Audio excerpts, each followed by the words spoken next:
It all started when my dog died. Let's call him George. George had been my best buddy ever since I'd been 12, and as you can imagine, his passing away left a deep hole in my heart, even bigger than the one I dug out in my backyard to bury him. However, as people say, I was sure that one day I'd move on from it. It was just that this process was taking far longer than I'd thought. I still found it hard to get up in the morning, and I still found it hard to believe that I would never hear George's footsteps as he bounded into the house. I used to hate how he'd always make a mess walking in, but now I wanted nothing more than for him to walk in and tear the furniture to pieces one more time. In my grief, my sleeping pattern was pretty messed up. I ended up taking a nap in the afternoon that lasted well into the evening, and as you can imagine, I didn't really feel like sleeping later on at night. I decided that maybe taking a walk would clear my mind a little. I didn't want to be in my house, as it brought back memories of George. George and I would usually go and take a walk in the nearby park, so I went on another route. This one ended up leading through the cemetery, which was a bit unnerving, but I didn't want to turn back at that point. It was during this walk that I saw something I wasn't expecting. A large group of people gathered around in a circle off in the distance. At first, I thought it might be the local PTA meeting coming together, though now that I look back on what I saw, that seems unlikely. After all of these people were wearing strange black cloaks and had this weird ornament around their necks. They were wearing masks. Nothing weird about that in these times, but these completely hid their faces. They were also holding knives, and one of them was tied up and gagged. Not to mention, why would the PTA meet outside the school? That too in a cemetery near midnight. Yeah, they probably weren't the PTA, but I hadn't pieced that out at the time. So, I decided to walk up to them and say, "Hello," thinking that some conversation might take my mind off of things. One of them saw me approach and screamed, "We've been found! Run!" All at once, the gathered people scrambled away in random directions, even taking the man who had been tied up with them. I was rather upset, as you can understand, that these people were avoiding me. How rude do you have to be to run away right when you see someone? Anyway, I noticed something on the ground.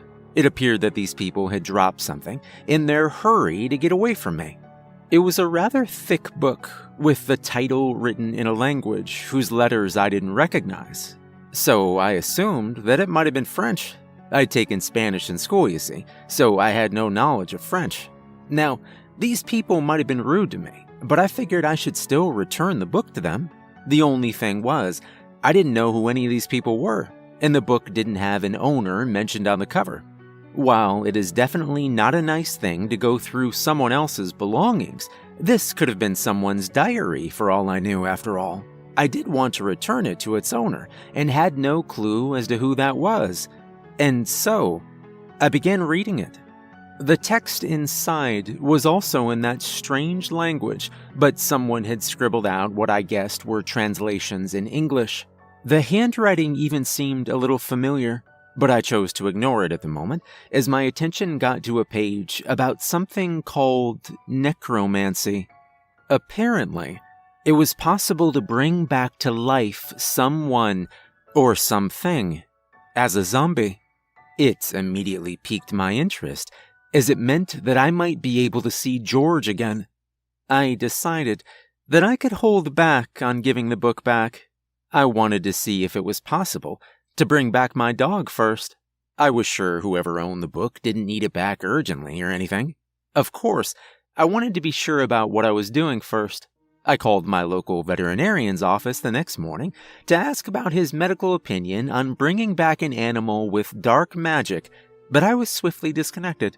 Sadly, both the WHO and the CDC didn't have any information on this, so I just decided to go ahead with it. Now, the whole thing required some ingredients which I couldn't exactly find on Amazon or even eBay, so it took some time to gather them together. When I was done, and the next new moon rolled around, I stood outside over George's grave and read out the incantation written in the book after I placed the regents over the grave.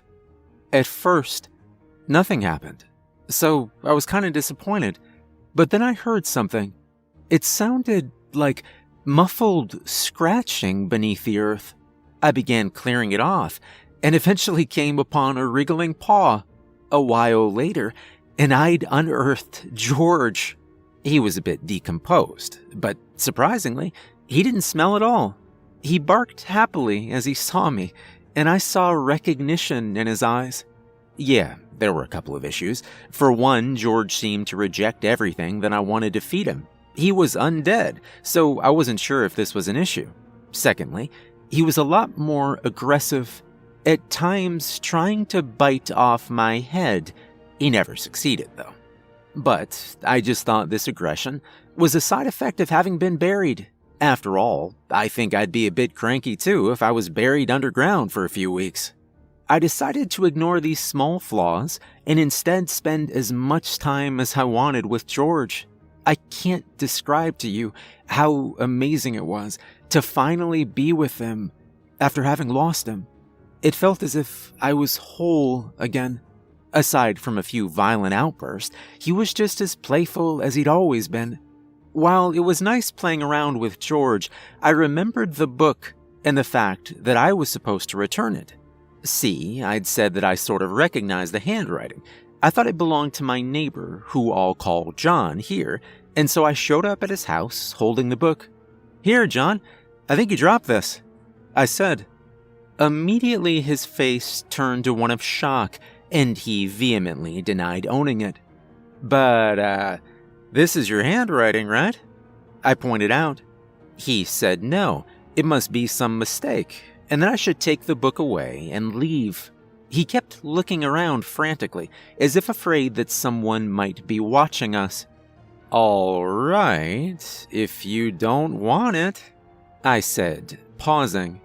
"But I should thank you for this. I mean, I managed to get my dog back thanks to this."